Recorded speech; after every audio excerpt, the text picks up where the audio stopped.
Very good morning, my dear students. In the last class, we have discussed about the Constitution of India, what is meant by Constitution, and what are all the roles and responsibilities, and why we need the Constitution, what are the objectives of the Constitution, features of the Constitution, and what are the concepts which are related to socialist, secular, republic, justice, liberty, equality, how many articles, schedules, parts, and from which year onwards the constitution has been become very active. Likewise, we have discussed about the entire constitution of India. Who is the chairman of the drafting committee? Who was the chairman of the drafting committee? Who was the chairman of the constituent assembly? Who was the temporary president of the constituent assembly? And how many articles has been written, and who has written in a handwritten style, that is handwritten italic style of this constitution. Likewise, different things we have discussed in the previous classes. Today we are going to see the filling the blanks and the match the following. First one, filling the blanks. Dr. B.R. Ambedkar was the chairman of Dash Committee of the Constitution. In the book itself, you can see the question.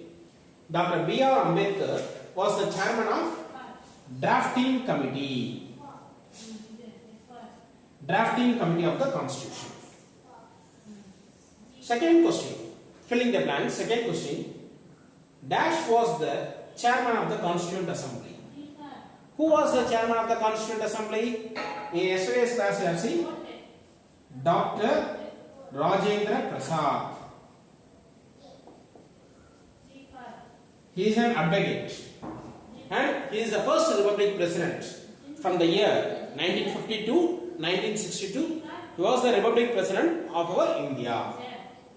The Constituent Assembly took about dash to complete its work. That is to write the articles, schedules, parts, and for each and every rights, laws and everything. For completing these articles, laws and everything, how many days it took? It took 2 years, 11 months and 17 days to frame this constitution. It was started from the year 9th December 1946 and it got ended on 1949 November 26. So, this many days, 2 years, 11 months, 17 days it took to complete its work. The next fourth question. The preamble is N dash to the constitution. Introduction. Introduction to the constitution. The constitution came into the force in the year 1950. Because in the 1950 only first Republic Day was celebrated. From that day onwards, that is from this year 1950 onwards, this became as an effective of the constitution. Because the Constitutional Assembly took place and got completed in 1949 November, but started on 1946 December. So around 3 years, that is 2 years, 11 months. So this is what the thing they have started, and after 1 month, that is in the month of January 26, 1950, the constitution came into the force. This is what about the filling the blanks. Next, B, match the following. Pandit Jawaharlal Nehru. We need to match the correct answer with a particular question. PT means it refers as Pandit. Pandit Jawaharlal Nehru. Which option it will prefer? Chairman of the drafting committee, first Prime Minister of India, representative of the causes, representative of the Anglo-Indian community. So, remaining things, it is different word concept, but in this itself we can easily able to judge. Which one? Pandit Jawaharlal Nehru. First question. So, B option, first Prime Minister of India. The next one. Second question. Dr. B.R. Ambedkar. Who is Dr. B.R. Ambedkar? In the first 4 options itself we can easily identify, because this is the constitutional things. So this is as per the name wise we can easily able to judge.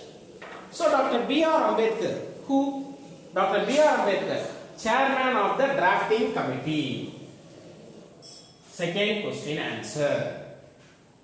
The next, Frank Anthony. Frank Anthony is who? Representative of Anglo-Indian community. Dr. H.P. Modi is who? Representative of the Parsis. C option. The next one, fifth question. A state where the head of the state is an elected person. Who? What does it refers? It refers to republic. The next one. A state where the government is run by the elected members of the people. So which option? Sovereign or socialist or secular or democratic? So which option it will be preferred? Secular means it refers to no discrimination of religion. Democratic means it is elected members of the people. So democratic is the correct option. A state where the government is run by the elected members is democratic. A state which is independent of external force. External means, in the word external itself we can refer as sovereign. A state where there is no discrimination against any religion. No discrimination against religion means it refers to secular. Because in our India there is no official religion. Whoever the religion, they can live in our India.